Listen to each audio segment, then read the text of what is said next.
कोई शख्स रोजी अपनी लियाकत और ताकत से नहीं हासिल करता। अल्लाह सबका राज़िक है। बड़े बड़े मुतकब्बिरों और सरकशों को भी खुदा के सामने झुके बगैर चारा नहीं। खुदा ताला मुतहम्मिल भी है और रहीम व करीम भी। वो गुनाहगारों को तौबा के लिए मोहलत देता है, तौबा करने वालों को दामने रहमत में डांप लेता है।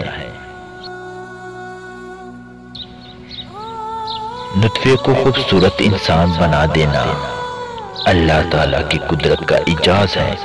पानी की बूंद पर ऐसे नक्श निगार कोई नहीं बना सकता। जब तू खुदा से मग़फ़िरत व अता का तालिब है तो जिन लोगों की उम्मीदें तेरी जात से वाबस्ता हैं, तू इन्हें भी महरूम व मायूस न कर। जैसा सलूक तू मखलूक खुदा से करेगा, वैसे ही सलूक खुदा तेरे साथ करेगा।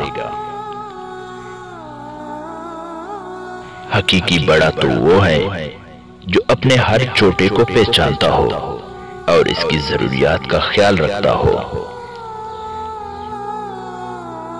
जिस मजलूम को बादशाह से इंसाफ न मिल सके, इसे खुदा इंसाफ दिलाता है।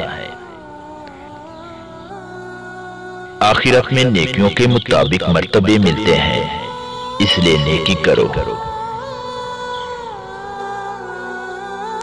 जो शख्स कोशिश और अमल में कोताही करता है, पीछे रहना इसका मुकद्दर है।